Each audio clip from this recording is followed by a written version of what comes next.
اخبارین کے بارے میں یہ حکایت کی گئی ہے کہ اخبارین اس قطع کو قبول نہیں کرتے ہیں جو قطع مقدمات عقلیہ کے ذریعے سے حاصل ہوتا ہے۔ صاحب کتاب نے فرمایا جبکہ حقیقت یہ ہے کہ اس قول کو جو نسبت ان کی طرف دی گئی ہے اخبارین کی طرف کہ وہ قطع جو مقدمات عقلیہ سے حاصل ہوتا ہے وہ حجت نہیں ہے، فرمایا کہ یہ صحیح نہیں ہے۔ اور اس کے بعد انہوں نے اخبارین کے خود عبارت کو نقل کیا، کوڈ کیا، کہا کہ اب ہم دیکھیں گے کہ اخبارین کے ان کے جو کلمات ہیں، ان کی جو عبارات ہے، ان عبارات سے کیا مقصود ہے، کیا واقعاً ان عبارات سے یہ بات سمجھ میں آتی ہے کہ وہ قطع جو مقدمات عقلیہ سے حاصل ہوتا ہے وہ حجت نہیں ہے یا نہیں، بلکہ ان کا کوئی اور مقصود ہے۔ کچھ جو عبارات کو جو کوڈ کیا اس سے کہا کہ دو باتیں سمجھ میں آتی ہے۔ پہلی بات تو یہ ہے کہ اخبارین ملازمت کو قبول نہیں کرتے ہیں، یعنی حکم عقل اور حکم شرع کے درمیان جو ہے ملازمت ہے، اس ملازمت سے انکار کرتے ہیں ان کی عبارت سے۔ یہ بات سمجھ میں آتی ہے۔ دوسری بات یہ سمجھ میں آتی ہے کہ ہر وہ چیز جو ظن کا فائدہ دیتا ہے وہ حجت نہیں ہے، جو ظن کا فائدہ دیتا ہے وہ حجت نہیں ہے۔ جیسے کہ بدھ کے دن یعنی اسی کو ثابت کرنے کے لیے یعنی ہر وہ چیز جس سے ظن حاصل ہوتا ہے وہ حجت نہیں ہے، تقریباً 3 طرح کی عبارات کو یہاں پر جو ہے نقل کیا ہے، یعنی جس میں مثلا کہا کہ لا اعتماد علی الظن المتعلق بنفس احکام ہی تعالی، یہ ایک عبارت تھی۔ اور دوسری جو عبارت تھی وہ یہ تھی کہ لا يجوز الاعتماد علی الدلیل الظنی فی احکام ہی تعالی، یہ دوسری عبارت تھی۔ اور جو تیسری عبارت تھی وہ یہ تھی کہ فی ابطال جواز التمسک بالاستنباطات الظنیہ فی نفس احکام ہی۔ ان 3 عبارات کو نقل کرنے کے بعد آخر میں صاحب کتاب نے یہ نتیجہ نکالا تھا کہ آپ نے دیکھا آغا اسطرابادی کا جو موضوع ہے، ان کی جو بحث ہے، اس کا ماحصل یہ ہے، وہ یہ کہنا چاہتا ہے کہ ہر وہ حکم عقل جو قطع کا فائدہ نہیں دیتا ہے بلکہ ظن کا فائدہ دیتا ہے اس کے اوپر اعتماد نہیں کیا جا سکتا ہے۔ ہر وہ حکم عقل جو ظن کا فائدہ دیتا ہے، جو قطع کا فائدہ نہیں دیتا ہے وہ حجت نہیں ہے۔ جیسے کہ آخر میں یہی کہا تھا، دیکھیں السلام علیکم ورحمۃ اللہ، وَأَنْتَ تَرَى أَنَّ مَحَلَّ كَلَامِهِ، محل کلام اسطرابادی ومورد نقضه وابرامه، وہ کیا ہے محل کلام محل بس آغا اسطرابادی کے بعد هو العقلی الغیر المفید للقطع، قطع کے حوالے سے جو حکم عقل فائدہ نہ دے دے وہ جو ہے ان کی کا مورد بحث ہے۔ ان کا مورد بحث یہ نہیں ہے کہ جو قطع کا فائدہ دیتا ہے وہ حجت نہیں۔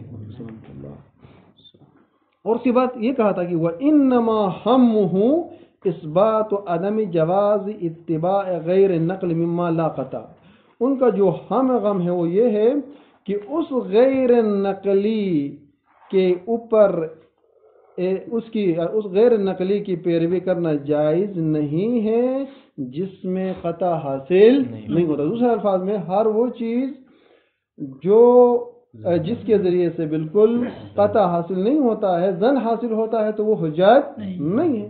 تو فرمایا کہ اس سے یہ ثابت ہوتا کہ اخبارین کا نظریہ یہ نہیں ہے کہ جو قطع مقدمات عقلیہ سے حاصل ہوتا ہے وہ حجت نہیں، یہ ثابت نہیں ہوتا۔ اس کے بعد آج خلاصہ کلام میں فرماتے ہیں کہ جب قطع مطلقاً حجت ہے، یعنی قطع طریقی کیا مطلقاً جب حجت ہے تو اس صورت میں نتیجہ کیا نکلے گا؟ نتیجہ یہ نکلے گا کہ قطع کے بعد اگر قطع حاصل ہونے کے بعد اگر اس کی کوئی مخالفت کرتا ہے تو وہاں پر کیا ہوگا؟ مواخذہ ہوگا۔ لہذا قطع کی صورت میں اس کے تمام آثار، اس کے تمام احکام مرتب ہوں گے، یعنی اگر یہ قطع ہمیں واقع تک نہ پہنچائے تو ہم معذور ہیں، ہم معذر ہیں، اگر واقع تک پہنچائے تو اس صورت میں منجز ہو جائے گا۔ بات واضح ہے؟ پس لہٰذا فرماتے کہ اس بنا پر قطع مطلقاً حجت ہے۔ مطلقاً سے مراد کیا ہے اسباب کیا ہے معروف و مشہور اور متعارف طریقے سے قطع حاصل ہو جائے، چاہے غیر متعارف طریقے سے قطع حاصل ہو جائے، وہ کئی فقانہ جو کچھ بھی ہو، فلزوم اتباع القطع مطلقاً، قطع کی پیروی لازم ہے مطلقاً، یعنی قطع کا پیروی لازم ہونا مطلقاً حتیٰ مقدمات عقلیہ، یعنی چاہے مقدمات عقلیہ کے ذریعے سے ہو یا غیر مقدمات عقلیہ کے ذریعے سے ہو۔ خبر بعد میں آ رہا ہے، پس فلزوم اتباع القطع مطلقاً، مطلقاً قطع کی پیروی لازم ہونا، ایک اسی طرح وصیحت المواخذتی، اور مواخذہ کا صحیح ہونا، علی مخالفت ہی، قطع کی مخالفت کرنے کی صورت میں انسان کو قطع حاصل ہو گیا ہے، پھر انسان کیا کرتا ہے؟ اس کی مخالفت کرتا ہے۔ نماز جمعہ واجب ہو گئی، قطع ہو گیا اور مثلا نماز جمعہ نہ پڑھے، کب؟ عند اصابتہ، یعنی وصیحت المواخذہ، مواخذہ صحیح ہوگا کب؟ علی مخالفت ہی، قطع کی مخالفت کرے، عند اصابتہ، جب یہ قطع واقع تک پہنچائے۔ اسی طرح یہ سب اسی بات ہے، وَكَذَا، اسی طرح ترتب سائر آثارہ ہی، قطع کے تمام آثار مرتب ہوں گے علیہ مکلف پر، عقلاً مرتب ہونا، یعنی تمام احکام کا مرتب ہونے سے مراد کیا ہے؟ منجزیت اور مؤثریت میں۔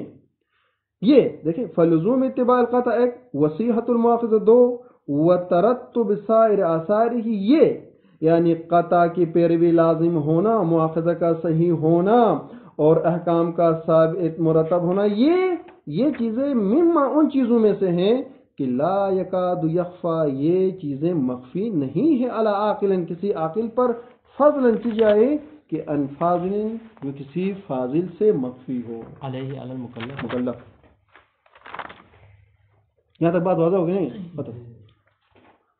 اس کے بعد فرماتے ہیں کہ پس فلا بد فیما یوہم، یہاں ایک نقطے کی طرف اشارہ کرنا چاہتے ہیں، اور وہ نقطہ یہ ہے، بعض روایات ایسی ہیں جو دلالت کرتی ہیں اس بات پر کہ ہر وہ چیز جو عقل کے ذریعے سے مثلا ثابت ہو، اس کے اوپر اعتماد نہیں کرنا چاہیے۔ مثلا فلا، کوئی روایت نہیں ہے، فلا یعنی دین کو عقل کے ذریعے سے درست نہیں کیا جاتا ہے، جو روایت ہے۔ اور اس کے علاوہ اور بھی روایات ہے، فرماتے کہ بعض روایات ایسی ہیں جو دلالت کرتی ہے ظاہراً اس بات پر کہ گویا کہ وہ مقدمہ عقلیہ جس کے ذریعے سے قطع حاصل ہوتا ہے وہ حجت نہیں ہے، وہ حجت نہیں ہے۔ فرماتے کہ آپ کی جو روایات ہے ظاہراً جس کی دلالت یہ ہے کہ مقدمات عقلیہ سے جو قطع حاصل ہو وہ حجت نہیں ہے، فرماتے کہ ان روایات سے یہ وہم ہوتا ہے کہ مقدمات عقلیہ سے حاصل ہونے والا قطع حجت نہیں ہے۔ صاحب کتاب فرماتے ہیں کہ اب ان کو اس طریقے سے جمع کریں گے کہ وہ روایات جو دلالت کرتی ہے کہ مقدمات عقلیہ سے حاصل ہونے والا قطع حجت نہیں ہے، تو ہم ان روایات کو حمل کریں گے اس بات پر کہ اگر کہیں حکم عقل کے ذریعے سے، اگر کہیں پر مقدمات عقلیہ کے ذریعے سے قطع تفصیلی حاصل نہ ہو تو وہ حجت نہیں ہے، قطع تفصیلی حاصل نہ ہو تو وہ حجت نہیں ہے۔ اما اگر کہیں پر مقدمات عقلیہ کے ذریعے سے قطع تفصیلی حاصل ہو تو وہ حجت ہے۔ لہذا جو روایات منع کرتی ہے حکم عقل کو اخذ کرنے سے، اس سے مراد ہم وہ مقدمات لیں گے جن مقدمات سے انسان کو قطع حاصل نہیں ہوتا ہے۔ بات واضح ہو گئی؟ فلا بد، پس ضروری ہے، فیما،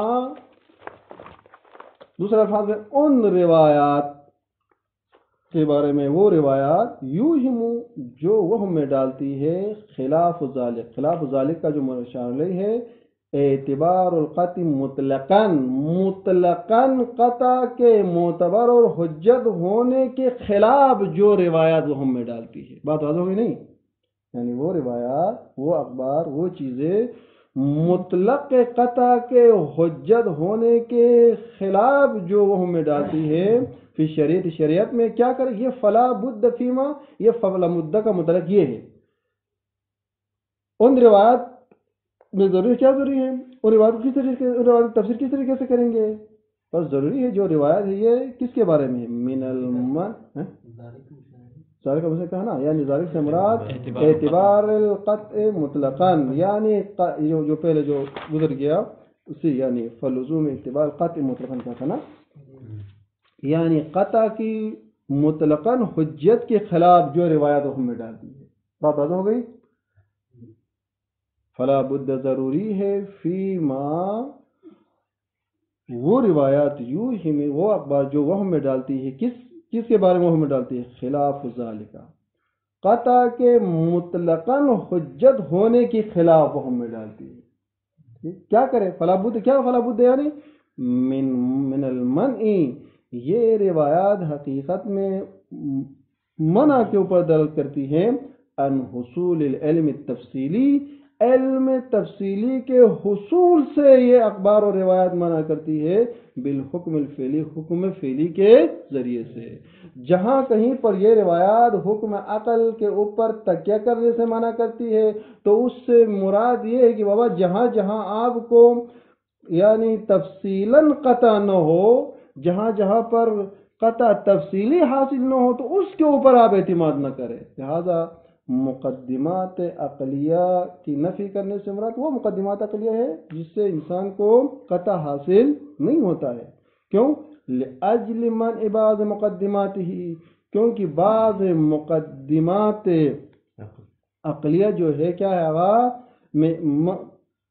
لأجل منع بعض مقدمات، بعض مقدمات جو ہے منع ہونے کی وجہ سے، یعنی دوسرے الفاظ میں بعض مقدمات کے فراہم نہ ہونے کی وجہ سے، الموجبتی، وہ مقدمات جو موجب ہے، لہو یعنی حصول علم تفصیلی، یا دوسرے الفاظ میں قطع تفصیلی. یعنی ہم یہ کہیں گے دوسرے الفاظ میں وہ جو مقدمات ہے وہ ایسے مقدمات ہے کہ جس کے اندر یہ صلاحیت موجود نہیں ہے جس سے قطع حاصل ہونے کا.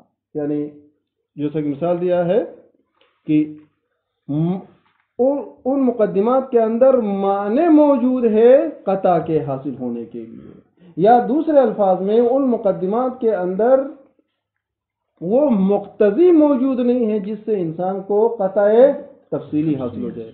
لأجل منع بعض مقدمات ہی، کیونکہ بعض مقدمات میں منع ہے، الموجبتی، وہ مقدمات جو کہ موجب بنے، لہو کس کے لیے، اس علم تفصیلی کے لیے، ولو اجمالا، یعنی ولو سے اگرچہ یہ منع اجمالی ہی کیوں نہ ہو.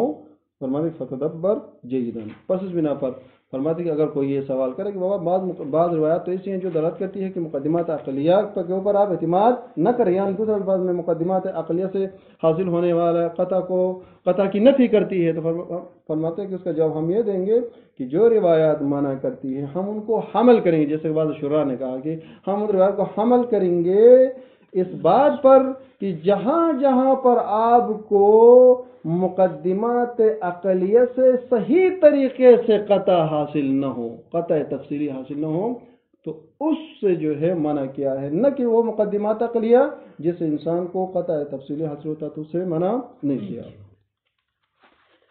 اس کے بعد الامر السابع ہیں.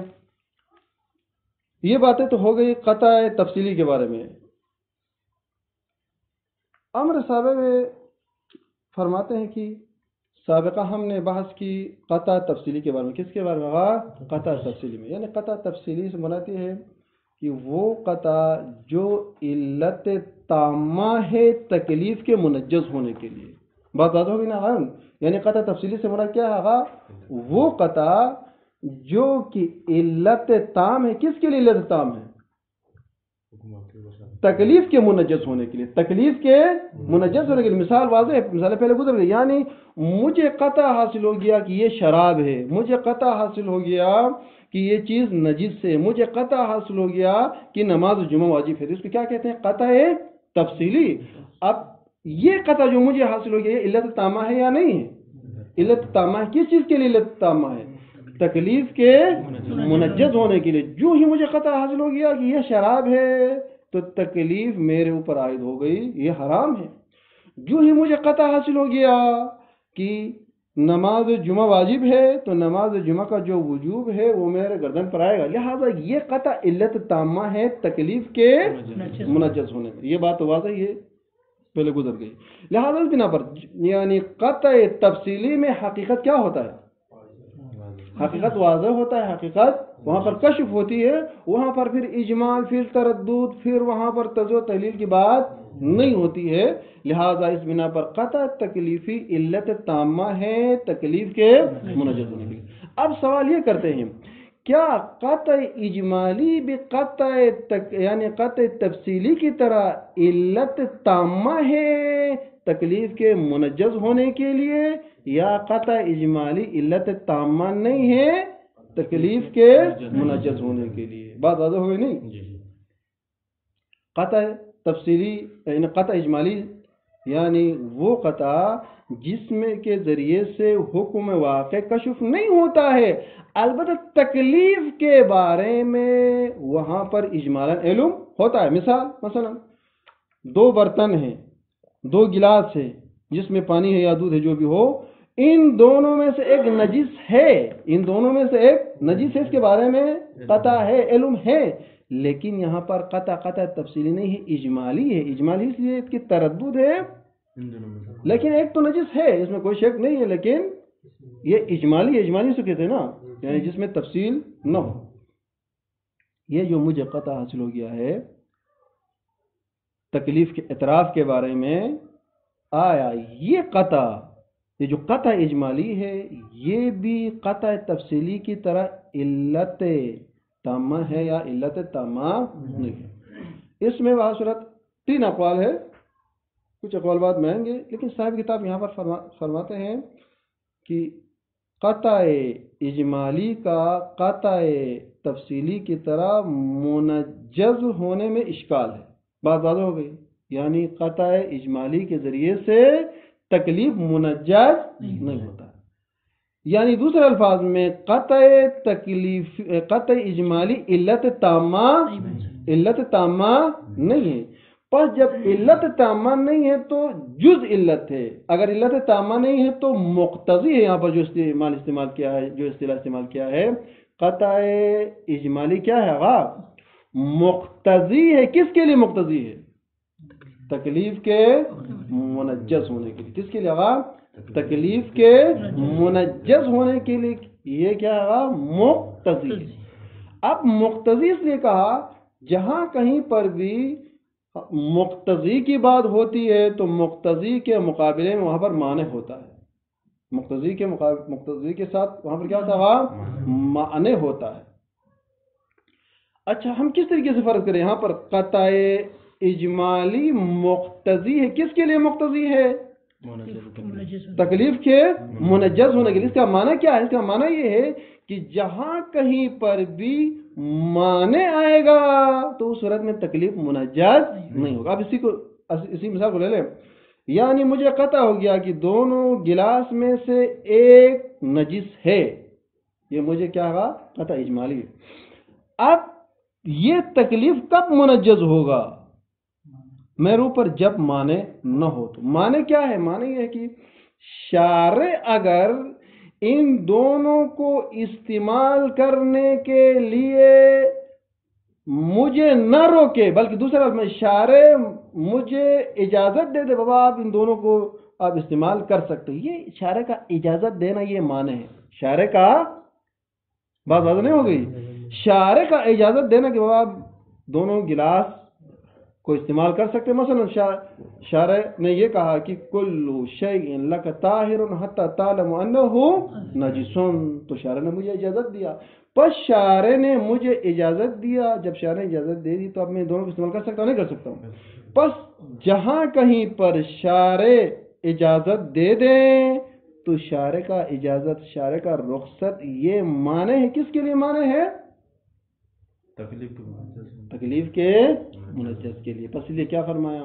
جہاں کہیں پر بھی قطع اجمالی میں جہاں کہیں پر قطع اجمالی ہو تو یہ قطع اجمالی مقتضی ہے تکلیف کے منجز ہونے کے لیے، یہ علت تامہ نہیں، یہ علت تامہ شرعی کی اجازت کی صورت میں تکلیف منجز ہونی چاہیے نا، معنی نہیں ہونا چاہیے نا، معنی ختم ہونا چاہیے. یہ تو آپ کہہ رہے ہیں یہی تصل سے ٹھیک ہے. اس لیے کیا کہا، جہاں کہیں پر معنی نہ ہو تو تکلیف منجز ہوگا، جہاں کہیں پر معنی نہ ہو تو وہاں پر تکلیف منجز ہوگا. یعنی قطع اجمالی مقتضی ہے کس کے لیے، تکلیف کے منجز کے لیے، اس شرط کے ساتھ کہ وہاں پر کوئی معنی نہ ہو. تو اب چونکہ قطع تو مجھے حاصل ہو رہا ہے نا، قطع مجھے حاصل ہو گیا ہے. اب جب مجھے قطع حاصل ہو گیا تو یہ قطع اجمالی، اس قطع اجمالی کے ذریعے سے کب تکلیف منجز ہوگا، جب معنی نہ ہو. تو معنی سے مراد کیا ہے، وہی شارع کی طرف سے رخصت اور اجازت کے بعد بھی گلاس استعمال کر سکتے ہیں دونوں کے. تو اور ہوتا بھی بعد میں ابھی انشاءاللہ ہم پڑھیں گے. اس صورت میں یہ ہوگا نا مقتضی موجود ہو لیکن معنی جو ہے مفقود ہو شارع کی طرف سے. ہاں مقتضی موجود تو ہے، یہاں پر مقتضی تو ہے، یعنی قطع اجمالی مقتضی ہے، تو ساتھ اگر معنی نہ ہو تو اس قطع کے اجمالی کے ذریعے سے تکلیف منجز ہو جائے گا. معنی نہ ہونے سے مراد یعنی شارع کی طرف سے اذن ہو. سبحان اللہ، یعنی شارع کی طرف سے اذن نہ ہو. نہ ہونے سے کیسا ہوگا، کیا مطلب اذن ہو سے کیا مراد ہے، اذن ہونے کی صورت اذن سے کیا مراد ہے، ان دونوں گلاسوں میں وہی نا وہی کرنا، یہ دونوں آپ استعمال کر سکتے ہو. اب شارع یہ جو اجازت دیتا ہے یہ معنی ہے، یہ ذہن میں رکھے، سوا نہ کرے. یہ شارع جو ہمیں اجازت دیتا ہے نا کہ کیا دیتا ہے اجازت، یہ حکم شرعی ہوگا، عقلی سے نکل جائے گا یہ. سبحان اللہ. شارع جب اجازت دے گا، دیکھیں نا دوسرے الفاظ میں یوں کہوں، اصل میں کیا ہوتا ہے، یہ جو اصول عملیہ ہم جاری کرتے ہیں، اصل میں کل شیء لک حلال حتی تعلم انہ حرام، حلال کے اعتبار میں ان دونوں میں سے ایک حرام ہے، لیکن کون سا حرام ہے مجھے معلوم نہیں. شارع نے ایک قانون دیا، بابا ہر چیز آپ کے لیے حلال ہے جب تک معیناً معلوم نہ ہو کہ یہ حرام ہے. شارع نے اجازت دیا تو میں نے کیا کیا، اس گلاس یہ جو چیز میری پاس پڑی ہوئی ہے، میں نے کہا کہ یہ بھی پاک ہے، چونکہ شارع نے کہا کہ معیناً جب تک آپ کو معلوم نہ ہو یہ آپ کے لیے حلال ہے یا یہ چیز آپ کے لیے پاک ہے. اور اس میں بھی میں نے وہی اصل جاری کیا، کیونکہ معین مجھے معلوم نہیں ہے. بات واضح ہو گئی. تو اس صورت میں کیا ہوگا، دونوں کے دونوں پاک ہو گئے. تو فرماتے ہیں کہ اگر کہیں اس طریقے سے شارع اجازت دے دے تو یہ معنی بنے گا، کس کے لیے معنی بنے گا، تکلیف کو منجز ہونے کے لیے. اب یہ بات ہوگی. اب اگر شارع اس طریقے سے ہمیں اس طریقے سے رخصت نہیں دیتا ہے تو اس صورت میں تکلیف منجز ہو جائے گی. یعنی کیا مطلب، میں ان دونوں کو استعمال نہیں کروں گا. تکلیف منجز ہونے کا معنی کیا ہے، تکلیف منجز ہونے کا معنی کیا ہے، میں ان کو استعمال نہیں کر سکتا ہوں. میں مثلا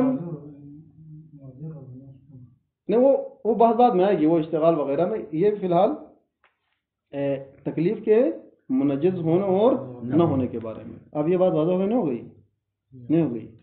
یعنی قطع اجمالی میں تکلیف، یعنی قطع اجمالی کے ذریعے سے تکلیف منجز ہوگا اس شرط کے ساتھ کہ وہاں پر کوئی معنی نہ ہو، وہاں پر کوئی معنی نہ ہو. تو اگر معنی ہو تو صورت میں قطع تکلیفی کیا ہے گا، بالکل منجز نہیں ہوگا. دیکھیں مثال خیر بعد میں بھی آئے گی، مشکل نہیں ہے.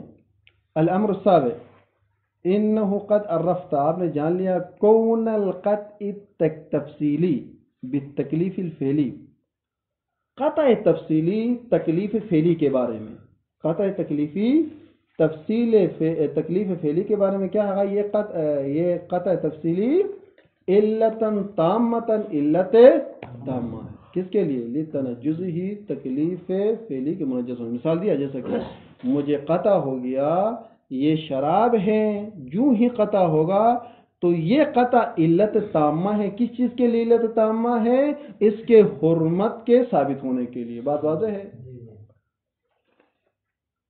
لا تکاد تنالہ، اس قطع تکلیفی تک ید الجال اثباتاً او نفیاً، کوئی ہاتھ نہیں پہنچتا ہے اس قطع کی حجیت کو ثابت کرنے کے لیے یا اس کو نفی کرنے کے لیے. بحث پہلے گزر گئی ہے. اب اصل سوال یہاں اصل بحث ہے بھائی قطع تفصیلی تو علت تامہ ہے تکلیف کے منجت کے لیے. فحل القطع الاجمالی، آیا قطع اجمالی بھی کذالک سے مراد آیا علت تامہ ہے لتنجز التکلیف یا ایسا نہیں ہے؟ یہ سوال ہے. فرماتے کہ فرماتے ہیں قطع تفصیلی کا علت تامہ ہونے میں اشکال ہے، مشکل ہے. بات ہے اقوال کہا ہے. ربما یقال، کبھی کبھار کہا جاتا ہے. اب یہاں سے یہ بات یہاں تک پہنچ گئی نہیں؟ یہ بات واضح ہو گئی نہیں ہوگی؟ یعنی یہ جو اصل موضوع بحث ہے، اصل موضوع بحث تو واضح ہے نہیں.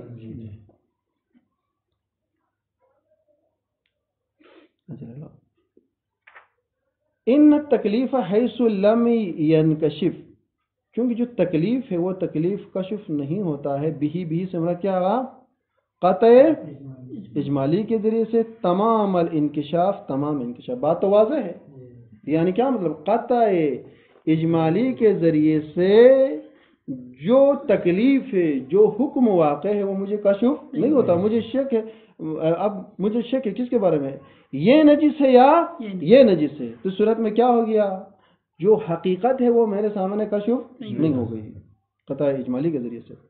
وَكَانَتْ مرتبۃ الحکم ظاہری، اور حکم ظاہری کا جو مرتبہ ہے معہ مع القطع الاجمالی، قطع اجمالی کے ساتھ محفوظ. یہ بات پہلے بھی گزر گئی تھی. یعنی یہ جو حکم ظاہری ہے، حکم ظاہری میں خلاف واقع ہوتا نہیں ہوتا ہے، خلاف واقع ہے. جبکہ کیونکہ یہاں پر قطع اجمالی ہے، جب قطع اجمالی ہے تو خلاف واقع ممکن ہے.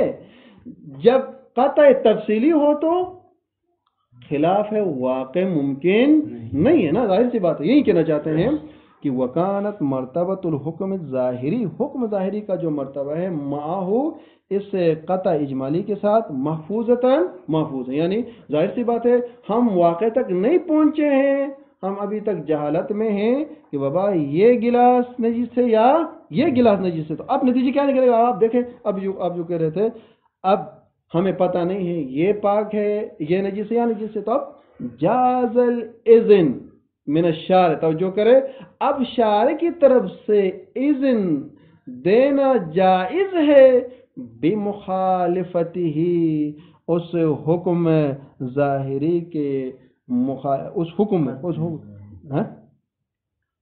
اس تکلیف کے اس حکم کے مخالفت میں. یہ احتمالاً یہ مخالفت احتمالی ہو تب بھی شارع کی طرف سے اذن دینا جائز ہے. بل قطعاً، بلکہ شارع کی طرف سے اذن جائز ہے اگرچہ یہ مخالفت قطعی ہے. یعنی کیا مطلب؟ اب مثال وہی ذہن میں رکھے، یہ گلاس اور یہ گلاس، ان دونوں میں سے ایک نجس ہے لیکن یقین طور پر پتہ نہیں ہے. تو فرماتی اب شارع ہمیں اذن دے سکتا ہے. یہی اذن دینا معنی ہے، اسی لیے میں نے کہا تھا اب شارع اذن دے سکتا ہے. کیا شارع مثلا یہاں یہ کہہ سکتے ہیں بابا آپ ان میں سے ایک میں آپ اصالت الطہارہ جاری کر کے آپ استعمال کرو اور دوسرے کو آپ استعمال نہ کرے. اس سے مراد یہ ہے، دیکھیں اس سے مراد بمخالفت ہی احتمالاً، اس حکم کے مخالفت کا شارع اذن دے سکتا ہے. اور صورت میں یہ مخالفت احتمالی ہے. کیوں احتمالی ہے؟ جس کو میں استعمال کرتا ہوں، جس گلاس کو یعنی اصل جاری کر کے شارع نے مجھے اجازت دی ہے، لہٰذا میں اس کو استعمال کرتا ہوں، تو احتمال ہے کہ شاید ممکن ہے یہی نجس والا ہو. احتمال تو ہے لیکن یہ مخالفت احتمالی ہے. بل قطعاً، بلکہ فرماتے یہ جو اذن شارع ہے بلکہ یہ مخالفت قطعی بھی ممکن ہے. یہ کب ہوگا؟ جب ہم اصل کو دونوں میں جاری کریں گے. شارع نے کہا کہ کل شیء طاہر کہا ہے، لہذا اس میں بھی میں نے اصل جاری کیا، اس میں بھی اصل جاری کیا. تو اس صورت میں یہ جو اذن شارع ہے یہ سبب ہے مخالفت قطعی کا، ہے نہیں ہے؟ اس میں مخالفت قطعی کا ہے. کیوں یہ قطعی مخالفت ہے؟ کیونکہ ان دونوں میں سے ایک تو نجس ہے تو اس صورت میں یہاں پر یہ مخالفت قطعی ہے. اب یہی اشارے کا اذن، پھر کہہ رہا ہوں، یہ اشارے کا اذن کیا ہے؟ معنی ہے. کس کے لیے معنی ہے؟ تکلیف منجز ہونے. سبحان اللہ، تکلیف منجز ہونے تو کے اگر لیے. یہ تکلیف کے منجز ہونے کا معنی کیا ہے؟ ہاں، وہ اس گلاسات کو استعمال کرنا ہے یا اس سے بچنا؟ دیکھیں قطع سے، دیکھیں منجز ہونے سے مراد یہ ہے کہ جس چیز کے بارے میں آپ کو قطع ہو گیا ہے اس کے مطابق عمل کرنا، اس کو کیا کہتے ہیں؟ تکلیف کہتے ہیں نا. اس کو کیا کہتے ہیں؟ تکلیف کا منجز ہونا. تکلیف کا منجز ہونا کیا؟ مجھے قطع ہو گیا بابا ان دونوں میں سے ایک نجس ہے، اس کا تقاضا کیا ہے؟ میں استعمال نہ کروں. یہ ہے تکلیف کا منجز ہونا. یہ ہے. اب معنی کیا ہے؟ اشارہ کر رہے نہیں، آپ استعمال کر رہے ہیں.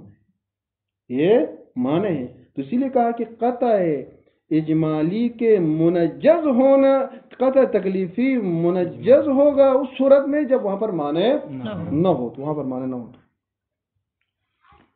اب اشکال، کسی نے پھر اشکال کیا، یہ ولیسا، یہ ایک اشکال مقدر کا جواب ہے. فرماتے کہ بابا یہ پھر کیا بات ہو گئی؟ اگر ہم اذن شارع کو مان لیں، اگر شارع اجازت دے دے کہ آپ استعمال کر سکتے ہیں، یعنی قطع اجمالی کی صورت میں شارع اذن دے دے، تو اس صورت میں کیا ہوگا؟ وہاں پر مخالفت احتمالی ممکن ہے یا مخالفت قطعی ممکن ہے. اب اگر مخالفت اجمالی ہو تو وہاں پر اس قدر مخالفت احتمالی ہو تو اس وقت اس قدر مشکل نہیں ہے. لیکن مخالفت قطعی ہو، کیا کہا؟ مخالفت قطعی ہو تو اس صورت میں حکم واقعی کا حکم ظاہری کے ساتھ تناقض لازم آتا ہے. کیا لازم آتا ہے؟ تناقض لازم آتا ہے. وہ کیسے؟ حکم واقعی کا تقاضا تو یہ ہے کہ حکم واقعی محفوظ رہے. حکم واقعی محفوظ رہے کیونکہ در واقع میں ان دونوں میں سے ایک نجس ہے یا نہیں ہے؟ جی، ان دونوں میں سے ایک تو نجس ہے در واقع میں. اب حکم واقع کا تقاضا تو یہ ہے کہ حکم واقع محفوظ رہے. محفوظ رہے کا معنی یہ ہے کہ وبا استعمال نہ کرے. بات واضح ہو گئی. یہ حکم ظاہری کا تقاضا یہ ہے کہ آپ استعمال کریں. تو فرماتے کہ صورت میں حکم واقعی اور حکم ظاہری کے درمیان کیا ہے؟ تناقض لازم آئے گا. یہ اشکال مقدر. اب جواب دے کر فرماتے ہیں کہ یہاں پر ایک جواب نقضی دیتے ہیں اور ایک جواب فعلی دیتے ہیں. جواب نقضی یہ دیتے ہیں بابا یہ جو شبہ غیر محصورہ ہے، شبہ غیر محصورہ ہے، شبہ غیر محصورہ میں بھی جناب علی اعلیٰ وہاں پر حکم ظاہری پر ہم کیا کرتے ہیں؟ عمل کرتے ہیں. دوسرے الفاظ میں شبہ غیر محصورہ میں بھی شارع اجازت دیتا ہے، شارع اجازت دے دیتا ہے. اسی طریقے سے شبہ بدویہ میں بھی وہاں پر شارع ہمیں اجازت دے دیتا ہے. تو جو جواب آپ وہاں پر دیں گے وہی جواب ہم یہاں پر بھی دیں گے. شبہ یعنی شبہ غیر محصورہ میں شارع نے ہمیں اجازت، مثلا 100-200 بکریاں ہیں، ان میں سے مثلا 3-4 بکریوں کے حرام ہونے کے بارے میں ہمیں علم ہے. 3-4 حرام ہونے کے بارے میں ہمیں علم ہے. اب شارع نے کہا کہ یہ شبہ غیر محصور ہے بابا، آپ یہاں پر آپ احتیاط کرو گے تو ان سب کو کیا کرنا پڑے گا؟ چھوڑنا پڑے گا. لہذا شارع نے کہا کہ آپ استعمال کریں. اب یہاں پر بھی حکم ظاہری ٹکرا تھا کس کے ساتھ؟ حکم واقعی. کیونکہ واقع میں ظاہر وہاں پر 5-6 بکریاں کیا ہے؟ حرام ہے. تو یہاں پر شارع نے ہمیں اجازت دیا ہے کہ بابا آپ حکم یعنی اصل پر اصل جاری کرو، ظاہراً یہ آپ کے لیے حلال ہے. سمجھ گئی؟ یہاں حلال ہے. یہاں پر جو آپ جواب دیں گے وہیں ہم یہاں پر بھی آپ کو یعنی شبہ غیر محصورہ میں آپ جو جواب دیں گے وہیں ہم آپ کو شبہ یعنی قطع اجمالی میں بھی یہی جواب دیں گے. اسی طرح شبہ بدوی میں یہ کیا ہے؟ یہ جواب نقضی ہے. جواب تفصیلی پہلے گزر گیا، اس کی طرف اشارہ کرتے ہیں. بابا یہ تناقض وہاں پر لازم آتا ہے جہاں پر حکم واقعی اور حکم ظاہری دونوں فعلی ہو. حکم واقعی اور حکم ظاہری دونوں فعلی ہو تو صورت میں تناقض لازم آتا ہے. اور یہ پہلے صاحب کتاب میں اشارہ کر کے اشارہ کیا. یہاں پر ہم نے پہلے کہا کہ جو حکم واقعی ہے وہ حکم واقعی فعلی غیر تام اور تعلیقی ہے، اور حکم ظاہری کیا ہے؟ حکم فعلی تام ہے. اس صورت میں کوئی تناقض لازم نہیں آتا ہے. اور پھر مزید جو یہ بات سے وہ چلو پھر بعد میں آئے گی. دیکھیں یہ سوال تو سمجھ میں آیا نہیں. اگر ہم اذن شارع کو قطع اجمالی میں فرض کرے تو اس صورت میں حکم واقعی اور حکم ظاہری کے درمیان تناقض لازم آتا ہے. فرماتے ہیں کہ جواب ولیس، اس کا جواب ہے ولیس محظور مناقضتہ. فرماتے ہیں کہ حکم میں تناقض کا جو محظور ہے مع المقتول اجمالاً قطع ہونے کے ساتھ، یہ جو محظور مناقضہ حکم ہے یہ نہیں ہے الا، یہ وہی اشکال ہے، خود کہتے ہیں الا مگر محظور، یہ وہی نفس بال نے لفظ نفسہ کو اضافہ کیا ہے، الا اگر یہ محظور ہے تو نفس محظور مناقضۃ الحکم، یہ نفس وہی محظور تناقض ہے جس میں حکم ظاہری تناقض رکھتا ہے مع الواقع، حکم واقعی کے ساتھ، فی شبہۃ الغیر محصور، شبہ غیر محصور. مجھے صاحب مثال دیا کہ 100 200 300 جو بکریاں ہیں ان میں سے 5-6 بکریوں کے مثلا حرام ہونے کے بارے میں اب علم اجمالی ہے، تو شارع نے شبہ غیر محصور میں کیا کہا ہے؟ کہا کہ آپ استعمال کر سکتے ہیں. تو یہ فرماتے کہ یہاں پر بھی حکم ظاہری حکم واقعی کے ساتھ تناقض رکھتا ہے، تو اس میں یہ محظور ہے یا نہیں ہے؟ فرماتے کہ محظور ہے. اسی طرح بل شبہۃ البدویہ، بلکہ شبہ بدویہ میں بھی حکم ظاہری حکم واقعی کے ساتھ تناقض رکھتا ہے، وہاں پر وہی اشکال ہے. فرماتے ہیں کہ ضرورت، یہ بات بدیہی ہے کہ عدم تفاوت فی المناقضتی، تناقض میں کوئی فرق نہیں ہے بین تکلیف الواقعی، تکلیف واقعی کے درمیان، والاذن بالاقتحام فی مخالفتہ، اور شارع نے جو اذن دیا ہے حکم واقعی کے مخالفت میں پڑھنے کا، اسی طرح میں بین تکلیف الواقعی والاذن بالاقتحام فی مخالفتہ و بین شبہات، اور شبہات کے درمیان، بین شبہات مراد شبہ غیر محصور اور شبہ بدوی. یہاں پر شبہات سے مراد شبہ غیر محصور اور شبہ بدوی، یعنی یہاں پر یہ کہنا چاہتے ہیں بابا یہ جو تکلیف واقعی کے درمیان اور اذن شارع کے درمیان، یہاں پر کیا تکلیف واقع، تکلیف واقع کا تقاضا کیا ہے؟ تکلیف حکم واقع محفوظ رہے، اور اذن شارع کا تقاضا کیا ہے کہ حکم واقع محفوظ نہ رہے، کیونکہ حکم ظاہری کے مطابق کیا ہے؟ حلال ہے، حکم واقع کے مطابق حرام ہے. اس لیے کیا کہتے ہیں کہ ضرورت، یہ بات بدیہی ہے کہ عدم التفاوتی، کوئی فرق نہیں ہے کس کے درمیان؟ فی المناقضۃ، اس تناقض میں جو تناقض کس کے درمیان ہوتا ہے؟ بین تکلیف واقعی، تکلیف واقعی کے درمیان، والاذن بالاقتحام فی مخالفتہ، اور شارع کی طرف سے جو اذن ہے اس حکم واقعی میں پڑھنے کا اس کے درمیان، وہ بین شبہات اسلام، اور شبہات کے درمیان، شبہات سے مراد شبہ غیر محصورہ اور شبہ بدویہ کے درمیان. فرماتے ان دونوں میں جو تناقض ہے اس میں کوئی فرق نہیں ہے. شبہ غیر محصورہ اور شبہ بدویہ میں جو تناقض ہے وہ وہی تناقض ہے جو یہاں پر قطع اجمالی میں جو تناقض لازم آتا ہے.